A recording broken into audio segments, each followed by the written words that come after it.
And again, I'm going to get to the scam that is our college system in just a second, because that's what underlies all of this. Joe Biden is upholding that scam. Right? Joe Biden says that he's going to hold colleges accountable. How is he holding colleges accountable? By giving them money? He's not clawing back tuition from these colleges. He's not going to these scam little universities that exist in low-income communities, prying money out of gullible people in order to give them a crap degree in hairdressing. He's not going and prying that money back from those people. He's not doing that. He's not sticking his DOJ on these organizations. He's not doing any of that sort of stuff. He is paying them. You understand that when he helicopters cash to relieve loans, what he is doing is driving up the price. He's driving up demand. He's driving up their profit margin. That is what Joe Biden is doing. He's paying off these places. Here's Joe Biden. We're holding colleges accountable for jacking up costs without delivering value to students. We've all heard of those schools luring students with a promise of big paychecks when they graduate, only to watch these students be ripped off and left with mountains of debt. My predecessors looked the other way, for some reason, with good reason, to do anything about this fraud. My administration is taking it on. For example, last week the Department of Education fired a college accreditor that allowed colleges like ITT and Corinthian to defraud borrowers. And combined with our emergency actions, the Public Service Forgiveness Program and other actions we've taken, we've been able to cancel more than $32 billion in student debt for 1.6 million borrowers, including those defrauded by these bad acting schools. Okay, what he is doing is actually driving up. Again, he is driving up the profitability of these organizations. He can sporadically claim that he's going after ITT Tech, or he can sporadically claim that he's going after this local hairdressing university. But on a broad national level, when you subsidize people to go to these places, what you are doing is making them more profitable. And then, of course, Joe Biden says we're not done. We need even more free college. Right? 12 years of free education in the United States isn't enough. We need 16 years of free education. Now, here's the thing.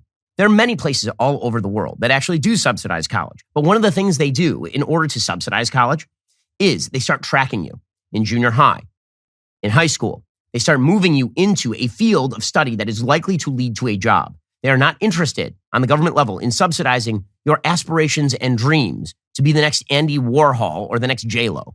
That is not in their mode of interest. Instead, what they are attempting to do is prepare you for the workforce. But that is not what Joe Biden is talking about. When he says everybody should have a college degree, what he means is you should be able to study anything you want, and then no matter what you study, you should be able to earn $200,000 a year. And then if that doesn't work out for you, we are going to relieve your debt. Why does he say this? Because his entire Democratic coalition is low-income people and college-educated white ladies. That is his entire Democratic coalition. And who do you think he's attempting to appeal to here? That is the whole predicate for this policy. Here is Joe Biden, again, subsidizing the biggest scam in American education.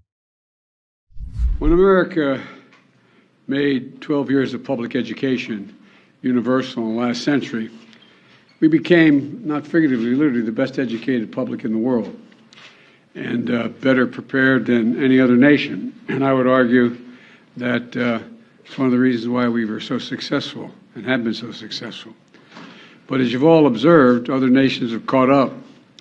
In the 21st century, in my view, I think the vast majority of the Americans, 12 years of universal education is not enough. And that we're going to be outcompeted by the rest of the world if we don't take action.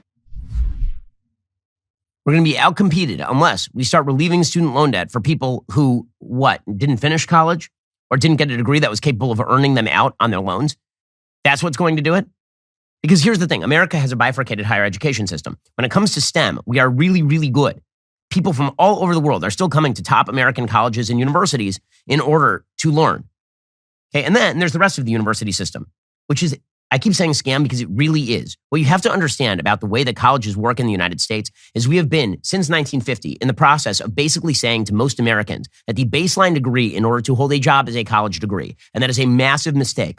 All that you have done is taken a bunch of jobs that don't require a college degree and now force people to take out hundreds of thousands of dollars in loans and debt in order to get a job that does not require them to go to four-year university. In 1950, 7.3% of American men and 5.2% of American women went to college. In 1980, that number was 21% of men and 13% of women, a nearly threefold increase. As of 2019, 35.4% of men had gone to college, so had 36.6% of women. So why exactly is that necessary? Is that because everything went into the service industry? Or is it because if you try to get a secretarial job now that would not have required a college degree in, say, 1960, you now have to have a 4-year bachelor's. Everything requires a college degree now. And here at my company, by the way, we don't do this, right? If you can show work experience, very often we'd rather have the work experience than the college degree. I went to UCLA and Harvard Law School. Both of my business partners never graduated from college. One never even won.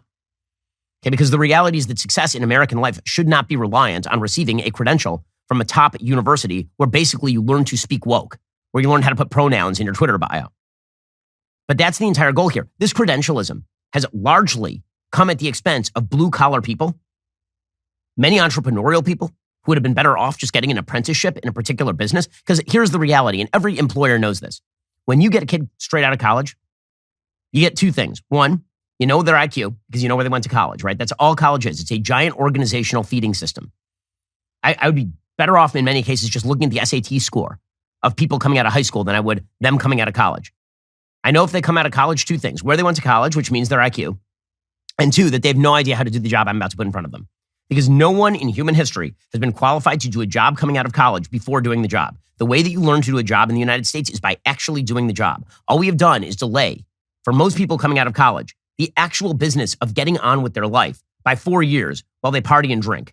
That's true for everyone in the liberal arts. Okay, I'm a liberal arts guy. I went to poli-sci major at UCLA, and let me just tell you, it was a completely useless degree. It was useful only in getting me to law school. And when it came to Harvard Law School, I can tell you that year 1 was useful, year 2 was less useful, and year 3 was a complete waste of time designed to drive up debt. So I had to work at a major law firm and pay it off. Okay, that's what it was. And everybody knows the scam. Everybody inside the system knows the scam.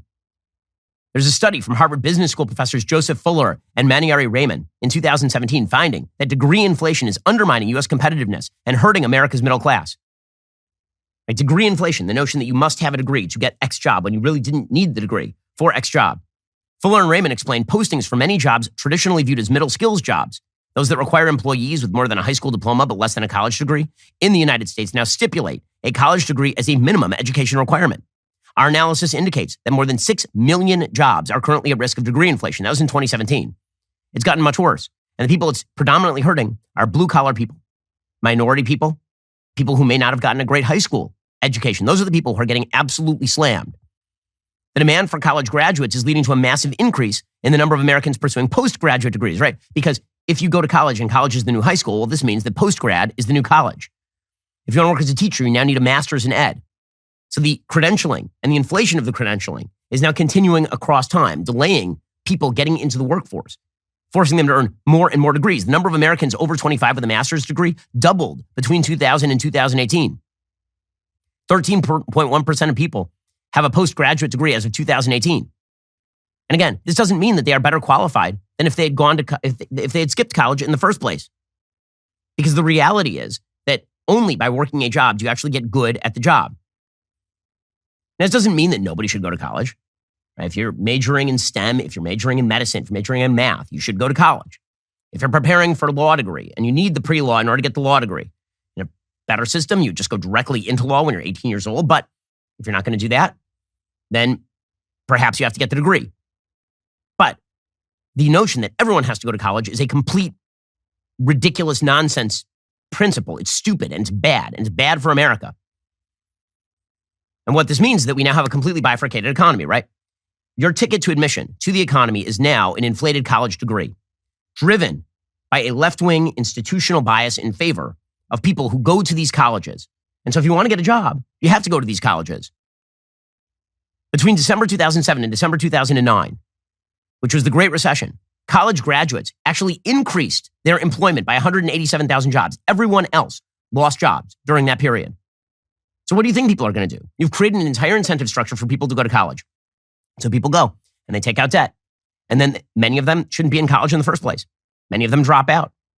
And then many of them don't earn the sort of income they thought they were going to earn. And then Joe Biden, generous Joe, Santa Claus Joe and the Democratic Party, they step in and they say, unconstitutionally, we are now going to pay off that debt, which of course exacerbates the system and makes it worse. It continues to drive up the price. It continues to drive the credentialing craze. It continues to drive middle-class people out of this market. It's insane. The battle for the culture is heating up. We here at the Daily Wire are making some big moves. So be sure to like, subscribe, ring that bell, because you're not going to want to miss a single moment.